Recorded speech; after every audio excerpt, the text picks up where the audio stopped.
Muito boa tarde a todos. Vamos dar início aí ao nosso calendário econômico semanal. Aqui quem fala com vocês é Sara Bellman. Vamos ver o que nós temos de interessante para trabalhar essa semana. Temporada de Unicisms um pouco mais fraca, né? Com algumas empresas só divulgando resultados dentre as grandes quantidades que nós tivemos, por exemplo, no mês passado. Movimentações muito mais agitadas. Gostaria de agradecer a presença de cada um de vocês que designaram um pouquinho de tempo aqui para passar conosco. Vamos lá, então, sem mais delongas. A gente vai ter 3 webinários esta semana, tá? Amanhã nós vamos falar sobre Adobe, né? Para quem não conhece a Adobe aí, ela é uma multinacional americana aí, que desenvolve programas de computador, né? Tem a sua sede em São José, na Califórnia, nos Estados Unidos. Ela centra-se historicamente na criação de produtos de software de multimídia e criatividade, com uma incursão aí mais recente em software de marketing digital.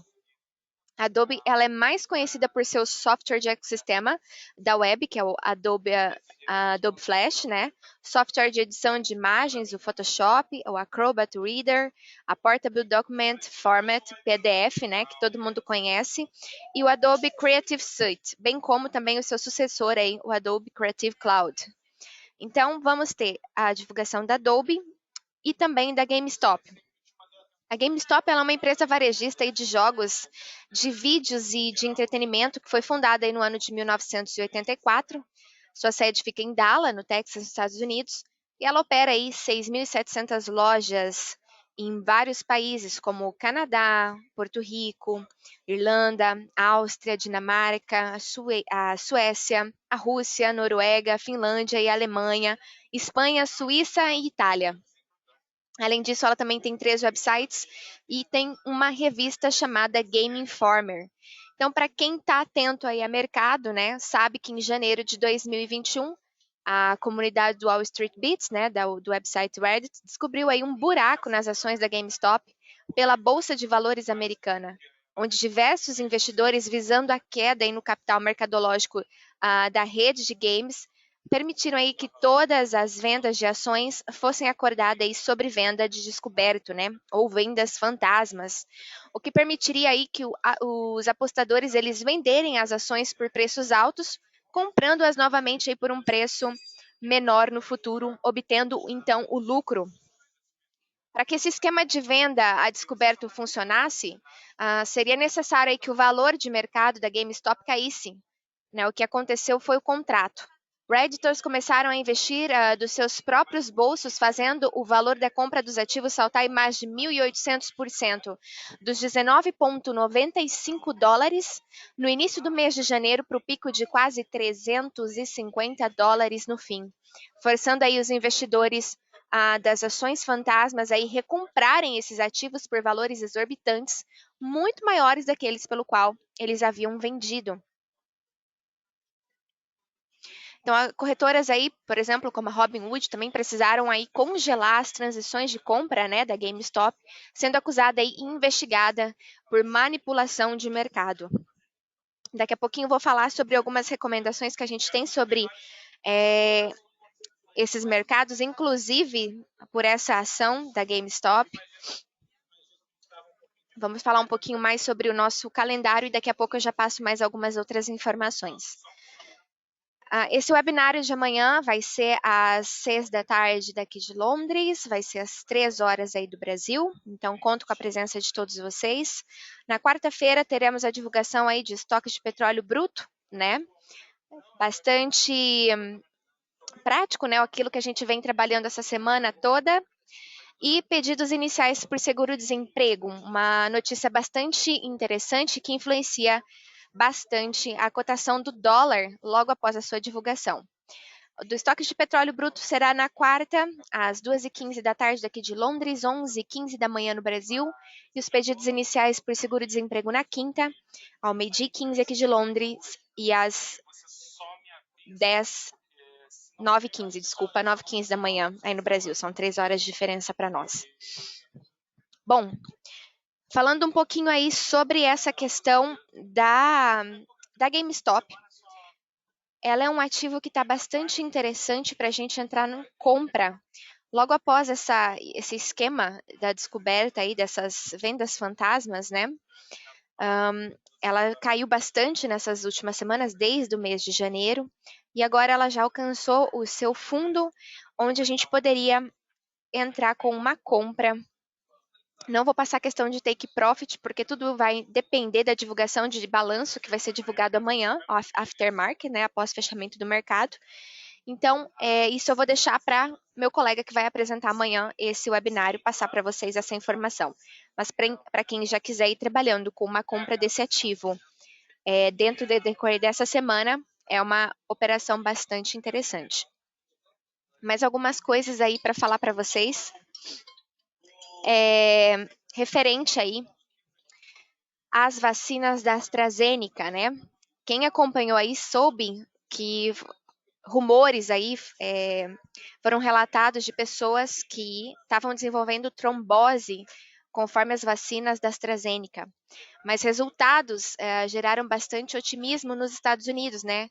A AstraZeneca ela superou um grande obstáculo aí para a autorização da sua vacina nos Estados Unidos, à medida aí que o Reino Unido e a União Europeia, né, se aproximavam de restringir as exportações da vacina.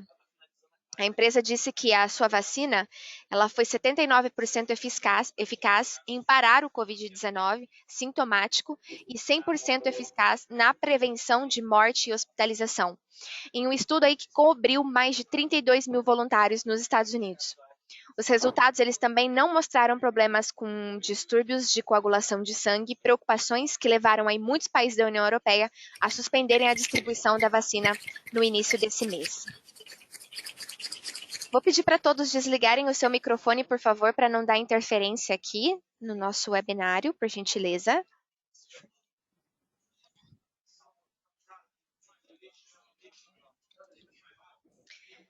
Dando continuidade aí, a Turquia, né, também está enfrentando uma certa turbulência, né? Os mercados financeiros aí turcos, eles entraram em colapso, né, após o presidente Erdogan demitir o chefe do Banco Central, Nasih Agbul, no final dessa semana, né, apenas 2 dias depois dele aumentar as taxas de juros mais do que o esperado. A intervenção aí do presidente reacendeu os temores aí de um retorno à política econômica anterior, que tolerava uma forte desvalorização de uma moeda e uma inflação crescente, né? Erdogan indicou Nasih Agbul no ano passado, no que parecia um retorno decisivo aí às políticas econômicas mais ortodoxas, né? O dólar subiu mais de 10% aí em relação à lira no início do pregão e voltou a subir aí apenas 9,8% hoje, depois que os funcionários do governo aí minimizaram as sugestões de que o país imporá controles de capital aí para apoiar essa moeda. Uma outra questão, a Saudi Aramco, a maior empresa de petróleo do mundo, disse aí que manteria seu pagamento de dividendos em 75 bilhões em 2020, apesar de uma queda acentuada aí nos lucros devido à pandemia. Então, a decisão diz menos sobre as perspectivas para a indústria global do petróleo do que sobre o orçamento saudita, que depende aí dos dividendos da Aramco para a maior parte dos seus recursos. O fluxo de caixa livre ele caiu para 49 bilhões, o que significa aí que a empresa terá que tomar empréstimos aí para cobrir o déficit.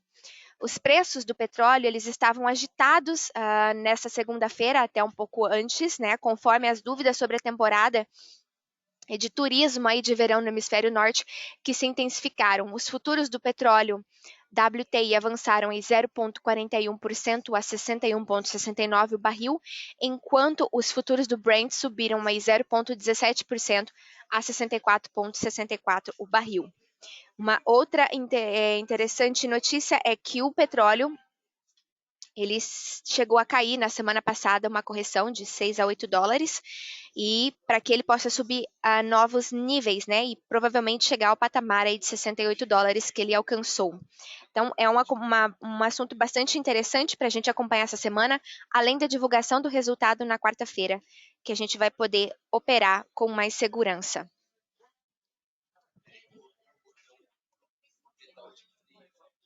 Um pouquinho do mercado de ações, né? As ações elas foram negociadas em alta nessa segunda-feira, na abertura do mercado, com as ações de tecnologia e buscando recuperar algumas das quedas da semana passada. O índice Dow Jones ficou positivo mesmo com as ações de empresas componentes da JP Morgan Chase e da Goldman Sachs, que as ações de bancos, né, industriais e outras ações cíclicas, incluindo aí pequenas capitalizações, tiveram um desempenho inferior nessa segunda-feira de manhã, devolvendo alguns ganhos recentes.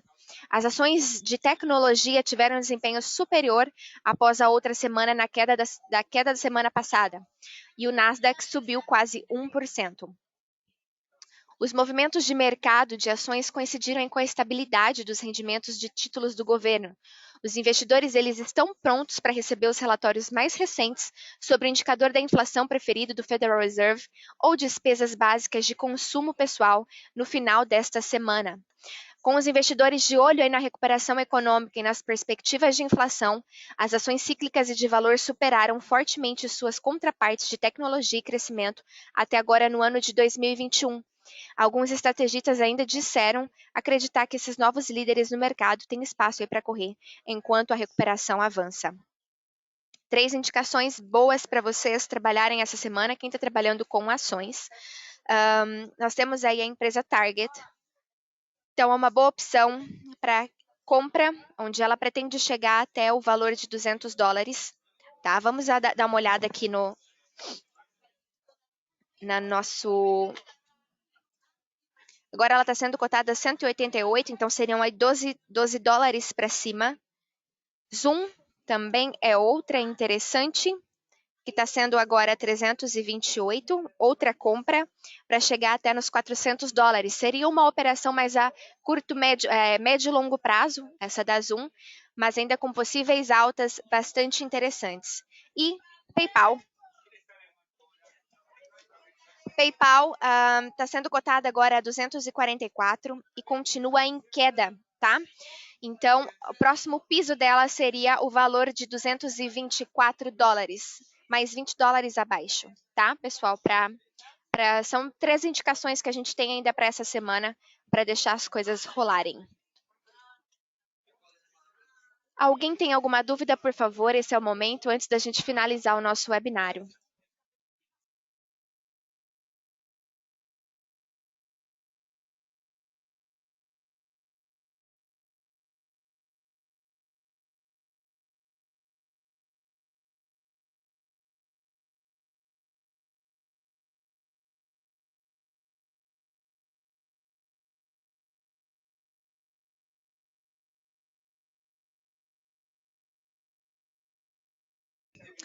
Já que ninguém tem nenhuma dúvida, gostaria de agradecer a presença de cada um de vocês, desejar uma excelente semana, de excelentes resultados para todos.